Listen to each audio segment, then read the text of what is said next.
Go na. Good morning. Today we're gonna make egg geodes. Okay, so to make egg geodes, what do we need? What materials do we need? Epsom salt. Okay, A cup. measuring cup, Measuring cup. Food coloring.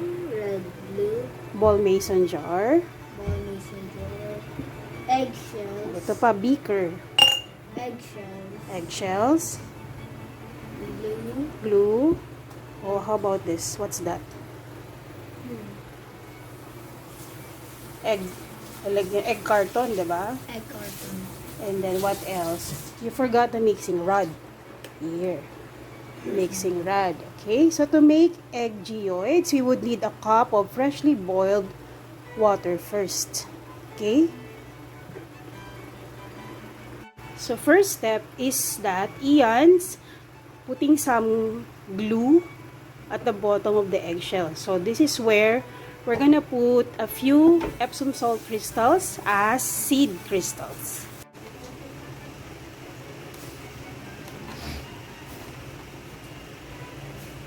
After Ian has painted the bottom of the eggshells with glue, he's now adding a few crystals, roughly 1/2 teaspoon of Epsom salt crystals onto the glue. So those crystals will serve as seed crystal for the geode.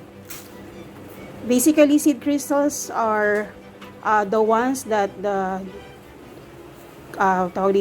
crystals will latch onto or dun sila didikit. Okay?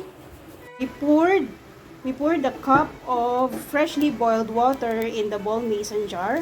And now Ian will start adding Epsom salt. So we're gonna add about, let's see, this much Epsom salt. Roughly ilang ml. Okay? Ayan. 100 ml.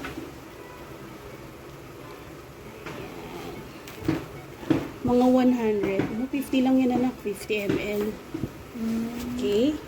So, Ian is about to pour the Epsom salt, about 1/2 cup of Epsom salt into the hot water inside the ball mason jar. And he will start mixing it with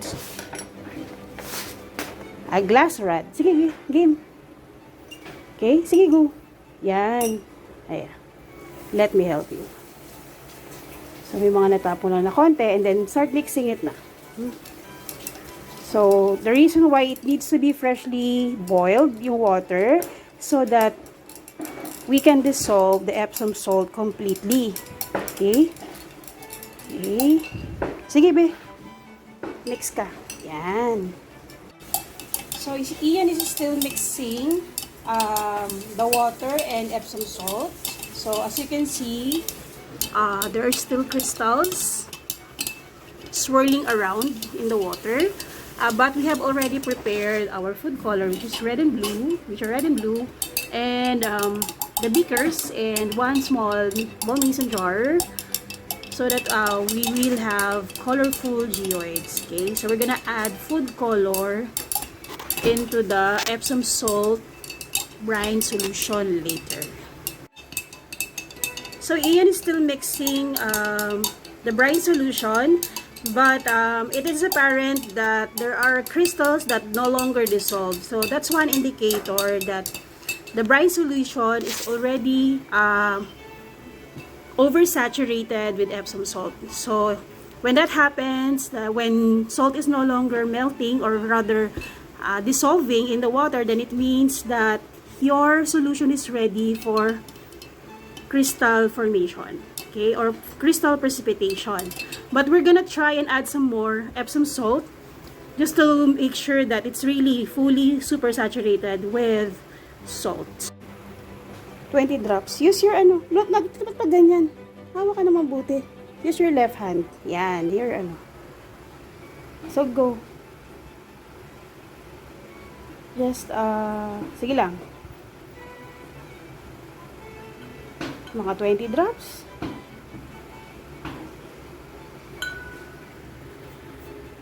Uy, ayaw niya mag-go. Dito. Ah!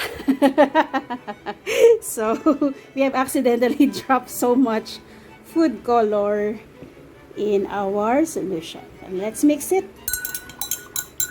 There. Wow, it's blood red. So we're gonna do the same for the blue food color, but this time I want Ian to put the solution, the red solution, red brine, into 3 of the geodes. Sige, go. Just, okay. It's okay. 3 geodes. There. There you go. Okay. Next. Okay. Now Ian will be pouring in the blue colored brine solution. Just make sure that okay, none of that spill onto the sides kasi